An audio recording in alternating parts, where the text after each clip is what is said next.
News first channel ಹಾಗೂ ಡಿಜಿಟಲ್ನಲ್ಲಿ ಜಾಹೀರಾತು ನೀಡಲು ಈ ನಂಬರ್ಗೆ ಸಂಪರ್ಕಿಸಿ. ಗಿರೀಶ್ ಮಟ್ಟಣ್ಣವರ್ ವಿರುದ್ಧ ಮತ್ತೊಂದು ಪ್ರಕರಣ ದಾಖಲಾಗಿದೆ. ಧರ್ಮಸ್ಥಳದ ವಿರುದ್ಧ ಅಪಪ್ರಚಾರ ಮಾಡಿದ ಆರೋಪದ ಮೇಲೆ ಯೂಟ್ಯೂಬ್ ಚಾನೆಲ್ಗೆ ಮಟ್ಟಣ್ಣವರ್ ಸಂದರ್ಶನವೊಂದನ್ನು ಕೊಟ್ಟಿರ್ತಾರೆ. ಈ ಸಂದರ್ಶನದಲ್ಲಿ ಅಶ್ಲೀಲವಾಗಿ ಮಾತಾಡಿದ್ದಾರೆ ಅನ್ನೋದು ಆರೋಪ. ಸೋಷಿಯಲ್ ಮೀಡಿಯಾದಲ್ಲಿ ವಿಡಿಯೋ ಹರಿಬಿಟ್ಟಿರುವಂಥ ಆರೋಪ ಇದೆ. ಸೊ ಮಟ್ಟಣ್ಣವರ್ ವಿರುದ್ಧ ರಾಜೇಂದ್ರ ದಾಸ್ ಅನ್ನುವಂಥ ವ್ಯಕ್ತಿ ದೂರು ಕೊಟ್ಟಿದ್ದಾರೆ. ಈ ದೂರಿನ ಅನ್ವಯ ಬೆಳ್ತಂಗಡಿ ಠಾಣೆಯಲ್ಲಿ ಪ್ರಕರಣ ದಾಖಲಾಗಿದೆ. ಕಲಂ 296 BNS ಅಡಿ ಗಿರೀಶ್ ವಿರುದ್ಧ ಪ್ರಕರಣ ದಾಖಲಾಗಿರೋದು. ಅಶ್ಲೀಲವಾಗಿ ಮಾತಾಡಿದ್ದಾರೆ, ಅವಹೇಳನಕಾರಿಯಾಗಿ ಮಾತಾಡಿದ್ದಾರೆ ಅನ್ನೋದಕ್ಕೆ ಸಂಬಂಧಪಟ್ಟ ಹಾಗೆ ಗಿರೀಶ್ ಮಟ್ಟಣ್ಣವರ ವಿರುದ್ಧ ರಾಜೇಂದ್ರ ಅನ್ನುವಂಥ ವ್ಯಕ್ತಿಯೊಬ್ಬರು ದೂರು ಕೊಟ್ಟಿದ್ರು. ಅದರ ಅನ್ವಯ ಈಗ ಪ್ರಕರಣವನ್ನು ಪೊಲೀಸರು ದಾಖಲಿಸಿಕೊಂಡಿದ್ದಾರೆ. ಬಹಳಷ್ಟು ಮಾತಾಡಿದ್ದಾರೆ. ಈ ಥರ ಸೋಷಿಯಲ್ ಮೀಡಿಯಾದಲ್ಲಿ ಸಾಕಷ್ಟು ವಿಡಿಯೋಗಳು ಹೋಗಿದೆ. ಸಂದರ್ಶನಗಳನ್ನು ಕೊಡೋ ಸಂದರ್ಭದಲ್ಲಿ ಹೇಗೆ ಬೇಕು ಹಾಗೆ ಪದ ಬಳಕೆ, ನಿಂದನೆ, ಅಪಪ್ರಚಾರ ಎಲ್ಲವೂ ಕೂಡ ನಡೆದು ಹೋಗಿದೆ. ಅಂಥದ್ದರ ಪೈಕಿ ಇದು ಒಂದು. ಯಾವುದೋ ಒಂದು ಯೂಟ್ಯೂಬ್ಗೆ ಕೊಟ್ಟಂಥ ಸಂದರ್ಶನದಲ್ಲಿ ಗಿರೀಶ್ ಮಟ್ಟಣ್ಣವರ್ ಮಾತಾಡಿರುವಂಥ ರೀತಿ, ಧರ್ಮಸ್ಥಳ ಮತ್ತು ಅಲ್ಲಿನ ಆರೋಪಗಳಿಗೆ ಸಂಬಂಧಪಟ್ಟ ಹಾಗೆ ಮಾತಾಡೋ ಸಂದರ್ಭದಲ್ಲಿ ಬಹಳ ಅಶ್ಲೀಲವಾಗಿ ಮಾತಾಡಿದ್ದಾರೆ ಗಿರೀಶ್ ಮಟ್ಟಣ್ಣವರ್ ಅಂತ ಹೇಳಿ ರಾಜೇಂದ್ರ ಅನ್ನುವಂಥ ವ್ಯಕ್ತಿ ದೂರು ದಾಖಲಿಸಿದ್ದಾರೆ ಬೆಳ್ತಂಗಡಿ ಠಾಣೆಯಲ್ಲಿ. 296 BNS ಅಡಿಯಲ್ಲಿ ಸದ್ಯ ಅವರ ವಿರುದ್ಧ ಈಗ ಪ್ರಕರಣ ದಾಖಲಾಗಿದೆ. ಪ್ರಕರಣಗಳು ದಾಖಲಾಗ್ತಾನೆ ಹೋಗ್ತಾ ಇದೆ.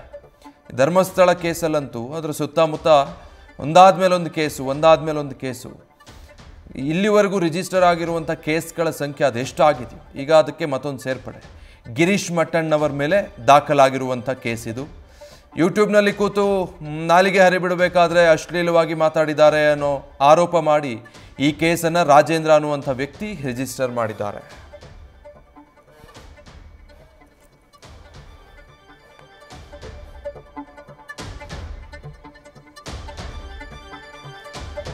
ಗಿರೀಶ್ ಮಟ್ಟಣ್ಣವರ್ ಈಗಾಗಲೇ ತಾವು SIT ಕಚೇರಿಗೆ ಬಂದು ಈ ಪ್ರಕರಣಕ್ಕೆ ಸಂಬಂಧಪಟ್ಟ ಹಾಗೆ ತಮ್ಮ ಬಳಿ ಇದ್ದ ದಾಖಲೆಯನ್ನು ಕೊಟ್ಟಿರೋದಾಗಿ, ಪ್ರಶ್ನೆಗಳಿಗೆ ಉತ್ತರಿಸಿರೋದಾಗಿ ಹೇಳ್ತಾ ಇದ್ರು.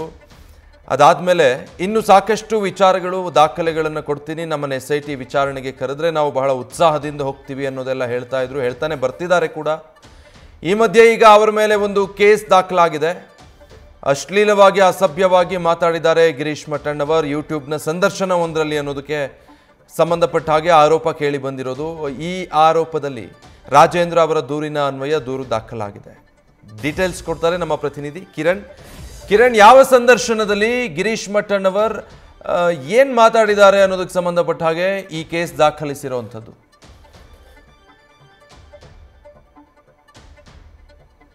ವಿಜಯ್, ಈಗ ಬೆಳ್ತಂಗಡಿ ಠಾಣೆಯಲ್ಲಿ ಮತ್ತೊಂದು ಪ್ರಕರಣ ದಾಖಲಾಗಿರೋದು. ಅದು ಕೂಡ ಗಿರೀಶ್ ಮಟ್ಟಣ್ಣನವರ ವಿರುದ್ಧ ಪ್ರಕರಣ ದಾಖಲಾಗಿದೆ.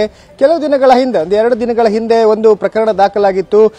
ಒಬ್ಬ ವ್ಯಕ್ತಿಯನ್ನ, ಅಂದ್ರೆ ಒಬ್ಬ ರೌಡಿ ಶೀಟರ್ ಅನ್ನ ಹ್ಯೂಮನ್ ರೈಟ್ಸ್ ಕಮಿಷನ್ ಅಧಿಕಾರಿ ಅಂತ ಹೇಳಿ ಪರಿಚಯ ಮಾಡಿದ್ರು ಅನ್ನುವ ವಿಚಾರವಾಗಿ ಅವರ ವಿರುದ್ಧ, ಗಿರೀಶ್ ಮಟ್ಟಣ್ಣ ವಿರುದ್ಧ ಒಂದು ಪ್ರಕರಣ ದಾಖಲಾಗುತ್ತೆ. ಈಗ ಮತ್ತೊಂದು ಪ್ರಕರಣ ದಾಖಲಾಗಿದೆ. ಅದು ಕೂಡ ರಾಜೇಂದ್ರ ದಾಸ್ ಎನ್ನುವರು ಒಂದು ಪ್ರಕರಣ ದಾಖಲು ಮಾಡ್ತಾರೆ. ಅದು ಯೂಟ್ಯೂಬ್ ಚಾನೆಲ್ನಲ್ಲಿ ಸಂದರ್ಶನದ ವೇಳೆ ಧರ್ಮಸ್ಥಳದ ಬಗ್ಗೆ ಅವಹೇಳನಕಾರಿಯಾಗಿ ಮಾತನಾಡಿರುವುದು, ಮತ್ತೆ ಒಂದು ತುಂಬಾ ಕೆಳಮಟ್ಟದಲ್ಲಿ ಮಾತನಾಡಿದ್ದಾರೆ ಅನ್ನೋ ಒಂದು ಮಾಹಿತಿ ಇರುವ ಹಿನ್ನೆಲೆಯಲ್ಲಿ ಮತ್ತೆ ಅದನ್ನ ಈ ಸಾಮಾಜಿಕ ಜಾಲತಾಣದಲ್ಲಿ ಆ ಒಂದು ಯೂಟ್ಯೂಬ್ ಸಂದರ್ಶನವನ್ನು ಹರಿಬಿಟ್ಟ ಕಾರಣ ಜನರಿಗೂ ಕೂಡ ಅದು ತುಂಬಾ ಕೆಟ್ಟದಾಗಿ ಅನಿಸುವಂತಹ, ಅಭಿಪ್ರಾಯ ಮೂಡುವಂತಹ ಒಂದು ಸಂದರ್ಶನ ಆದ ಹಿನ್ನೆಲೆಯಲ್ಲಿ ಅವರ ವಿರುದ್ಧ ಕ್ರಮ ಕೈಗೊಳ್ಳಬೇಕು ಅನ್ನುವ ನಿಟ್ಟಿನಲ್ಲಿ ಈಗಾಗಲೇ ದೂರು ದಾಖಲು ಮಾಡಿದ್ದಾರೆ ಬೆಳ್ತಂಗಡಿ ಠಾಣೆಯಲ್ಲಿ. ಅದು ಕೂಡ BNS ಕಲಂ 296 ಇದರ ಅಡಿಯಲ್ಲಿ ಪ್ರಕರಣ ದಾಖಲು ಮಾಡಿರೋದು. ಹೀಗೆ ಈಗ ಈ ಪ್ರಕರಣ